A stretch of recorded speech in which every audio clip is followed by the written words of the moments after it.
Então vocês veem que os velhinhos estão por todos os lugares, né? Inclusive em Guarapuava. A gente já teve relatos aqui de fazendeiros na região de Guarapuava que apareceu esse tipo de coisa, mas o pessoal correu para colher rápido para que não atraísse a atenção das pessoas, porque não tinha interesse que atraísse qualquer coisa de maluco, vamos dizer assim, para aqueles locais. Então, por que será que tudo isso, olha a quantidade de círculos, de formas geométricas, são verdadeiras? Para quem estuda um pouquinho mais, você vai ver que são formas de mandalas. São lindas e maravilhosas mandalas. E um resumo do que nós podemos traduzir da nossa experiência em relação a essas ditas mandalas é isso aqui. Ó. Elas são ativadores da consciência. Eles são como se fossem estruturas para chamar-nos a uma reflexão.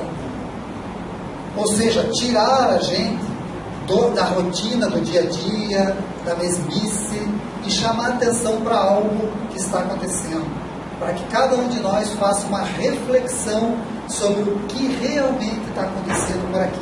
É uma maneira de chamar a atenção, realmente uma maneira de chamar a atenção. E também é uma forma, através dessas mandalas, de ativar na nossa consciência alguns padrões diferenciados. Tem pessoas que veem essas mandalas e já percebem coisas que antes não percebiam, só através do trabalho com essas imagens. Nos agroglifos vão aparecendo confirmações de todas as mensagens que têm recebidas de várias formas, mostrando serem sinais de que nós estamos nos encaminhando para um despertar coletivo. Ou seja, essas formas, elas estão prenunciando no futuro breve esse despertar, ou seja, esse acesso nosso a algo que transcende a nossa rotina diária. Já vou parar com os agroglifos, nós vamos dar um intervalinho, vocês tomarem um cafezinho e tal, tem ali umas bolachinhas, para a gente continuar, tá? Isso aqui é muito importante, porque isso aqui é um agroglifo também. Lá em 1974, foi enviada uma mensagem. Essa mensagem foi enviada ali através do radiotelescópio da Arecibo, em Porto Rico, para o espaço, para se ter possíveis contatos com algum planeta que possa ter vida e tal. E uma das pessoas que ajudou a idealizar esse material foi o Carl Sagan, tem vários pesquisadores conhecidos que participaram da elaboração desse material. Foi colocada uma sequência em linguagem binária, tudo em linguagem binária, de 1 a 10, os números atômicos de elementos essenciais. Os elementos essenciais que nós conhecemos é o carbono, o hidrogênio, o oxigênio, o nitrogênio. Algumas fórmulas químicas de moléculas importantes da vida, CO2, O2. A molécula de DNA com as duas hélices do DNA humano. Aqui a forma do corpo humano e o número da população mundial, a altura das pessoas, o sistema solar, aqui o Sol e aqui os planetas, e o radiotelescópio da Arecibo e o tamanho dele.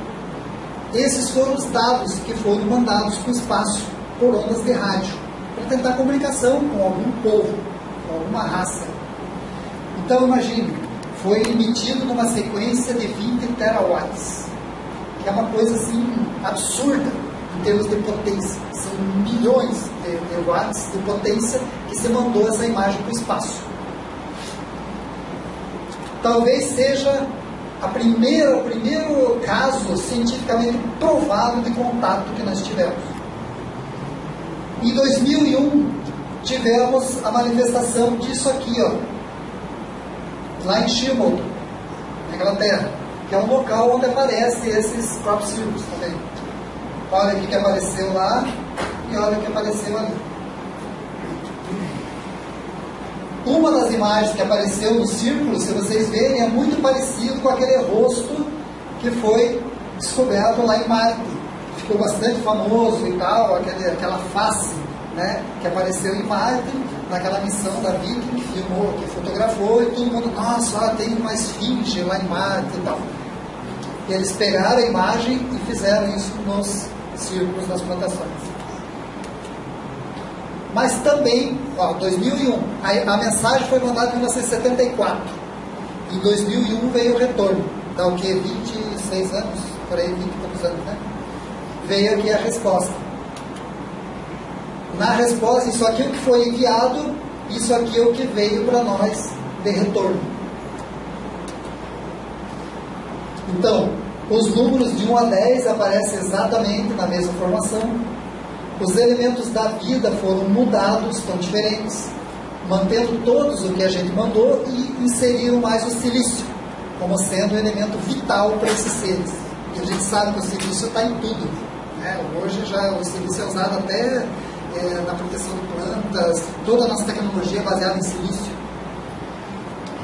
A composição dos nucleotídeos permaneceu, porém o número de nucleotídeos é diferente do nosso. Foi representado um DNA diferente, ó. Uma hélice e aqui uma hélice diferente desse DNA. E aqui está a imagem da espécie. A anatomia enviada mostrava um ser de baixa estatura, né? Com uma grande caixa craniana. Eles medem 1 metro, a população era superior à da Terra, em torno de 21 bilhões de habitantes. Aqui foi mandado na época, não me lembro, se era 4,5 ou 5 bilhões. A localização da suposta raça alienígena fora representada como um conjunto de 6 planetas que orbitavam uma estrela menor que o Sol. Então aqui está o sistema solar deles. E aqui está o aparelho que eles mandaram a mensagem. Como nós mandamos o radiotelescópio, eles mandaram também o aparelho deles, que é um aparelho diferente. Só que depois, estudando isso, descobriu-se que 1 ano antes, na mesma região, eles tinham manifestado um círculo que tinha esse formato. Foi esse aqui, ó. Exatamente o mesmo que está ali, né? O pessoal da física começou a estudar isso aqui e viu que ele representava exatamente a questão. Hoje se estuda muito dos buracos de minhoca, que é uma maneira de você ter comunicação entre universos, aquelas alterações de tempo e espaço e tal. Então, foi muito interessante, porque foi o primeiro caso que nós tivemos de um retorno. Foi mandada uma mensagem e o retorno veio. Está aí, todo mundo está vendo, está ali. Ó. Isso aí se encontra em qualquer lugar. Só que eles mandaram mais retornos também. Teve essa imagem aqui, ó. Ela está mais nítida. Aparece uma carinha, não é muito bonita, mas é uma carinha. Aqui um círculo, um código binário, e aqui 3 supostamente estrelas, que deduz-se que são as 3 estrelas do cinturão de Órion, né? Onilan, Onitac e Mitac, as 3 estrelas do cinturão de Órion. Traduzindo isso aqui, o que descobriu-se? Os perigos não são os que vêm de fora, mas sim os que já estão aqui. Então foi mandada essa mensagem, dizendo que o perigo não é o que está vindo de fora. O perigo já está aqui instalado. Não precisa vir, não precisa ter medo lá de cima. Então, por algum motivo, essa mensagem foi enviada com aquela carinha linda que vocês estão vendo.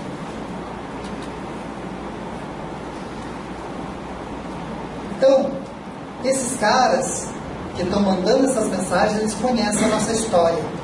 Eles conhecem nós, seres humanos da Terra, muito mais do que nós mesmos. Nós talvez achamos que nos conhecemos, ou que conhecemos a nossa história, mas eles demonstraram que eles conhecem muito mais. Dentre as mensagens extraterrestres, temos uma, que é a última que eu vou passar para vocês agora, até nós temos um intervalo. Eles falam muito e teimam de uma informação. Eles falam desse salto evolutivo e que também vinculado a esse salto evolutivo da raça humana estão as fortes radiações de cor violeta que vêm do centro da nossa galáxia. Então, no centro da Via Láctea, do Sol central da Via Láctea, emanam radiações, e essas radiações inundam todo o sistema solar. E de lá vem radiações muito intensas da cor violeta, da onda violeta, também chamada de raios gama. Só que isso aí estava na coisa meio mística, né?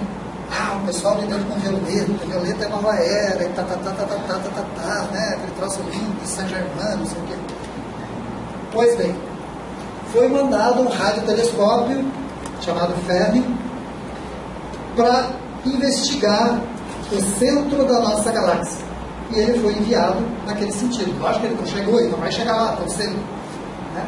Mas nessas primeiras caminhadinhas dele, alguns milhões de quilômetros que ele já fez, ele conseguiu tirar essas fotos e detectou uma grande quantidade de radiação gama vindo do Sol central e já passando pela Terra há um bom tempo.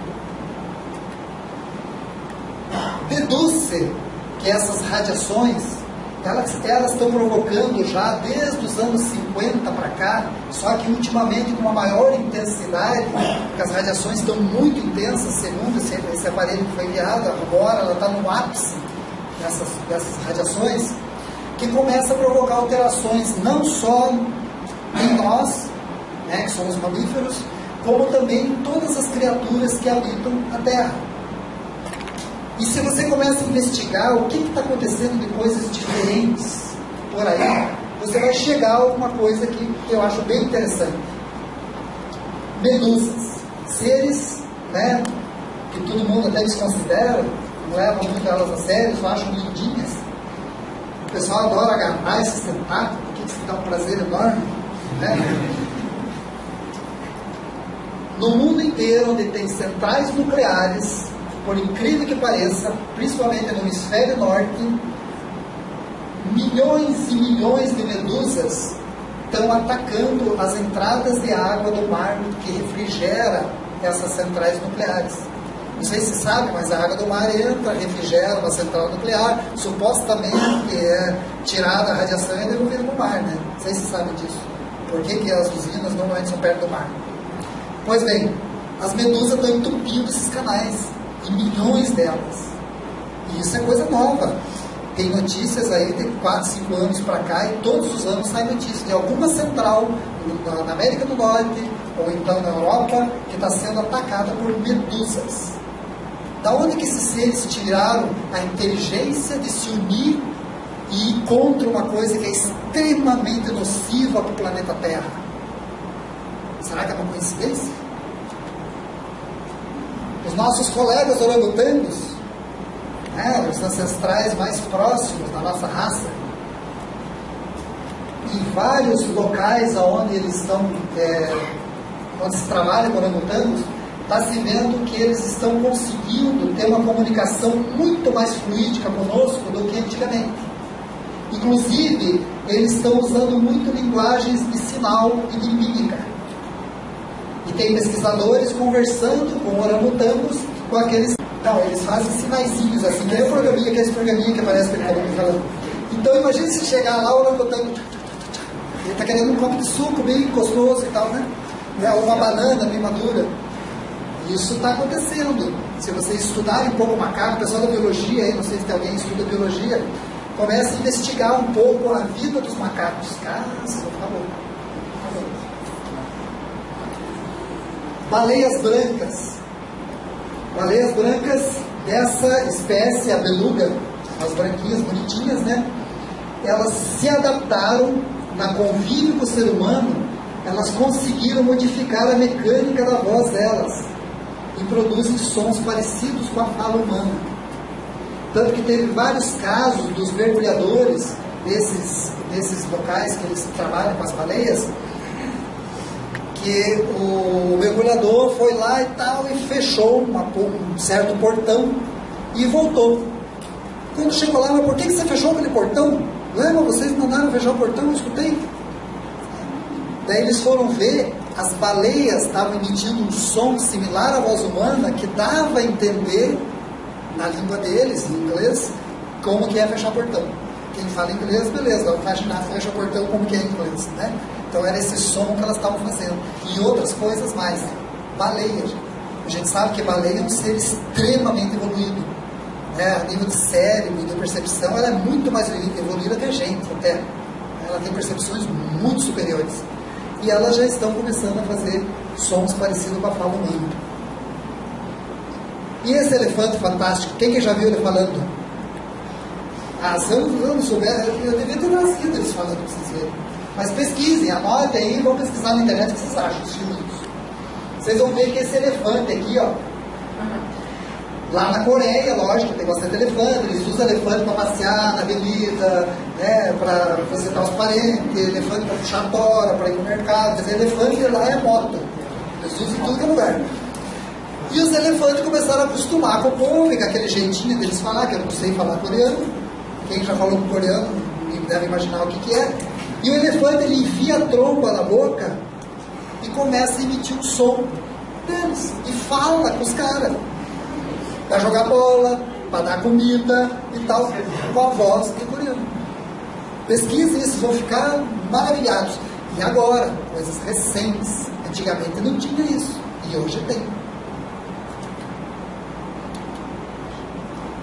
Aí, Bruno, em tua homenagem. Olha que cara simpático. Ah, simpatia? E esse carinha aqui, ó, ele tá na selva. Ele não tá num zoológico. E ele foi fotografado no ambiente natural, vivendo sem humanos, enchendo a paciência dele. E esse carinha tá imitando a maneira com que os nativas da região pescam. E ele tá lá pescando igual as outras pessoas pescam. E consegue pescar. Ou seja, é uma coisa que está se descobrindo, que os animais, eles estão conseguindo ter uma facilidade muito grande de repetir coisas ou de fazer coisas novas por iniciativa própria e inclusive se comunicar mais com a gente. Isso tudo é uma das provas que está se usando de que realmente nós estamos passando por um momento muito especial a nível de evolução do nosso planeta. E, inclusive com essas ondas, com essa energia toda que está vindo desse Sol central que promove essa evolução, não só neles, como em nós também. A maior parte da humanidade, pelo menos que está se abrindo a essas coisas hoje, está tendo um avanço fantástico. Já se ficou comum, já ficou mais fácil você acessar essas coisas mais transcendentes. E esses aqui do Brasil, ó que lindinho. Eles aprenderam a quebrar as castanhas, a quebrar as nozes, no estilo que nós fazemos. Eles se juntam em equipe, uns pegam as nozes, outros são os marteladores, e começam a quebrar as castanhas, e antes eles não faziam isso. Ficavam roendo e tal, e hoje eles já usam ferramentas. Não lembram certa criatura que lá no passado começou a usar ferramentas de pedra? Não tem uma história assim, que depois virou Homo sapiens, né? Pois bem, gente, agora é o horário do nosso intervalo e depois nós vamos continuar com isso aqui. Tá? Nós vamos ver a história da humanidade passada por esses seres e o que a missão Rama e a rede Rama tem a ver com esse contexto todo que nós vimos até agora. O que esse preâmbulo tem a ver. Nós vamos dar um intervalinho de 10 minutos para o pessoal tomar um café, um chá, um suco e tal, e depois nós voltamos.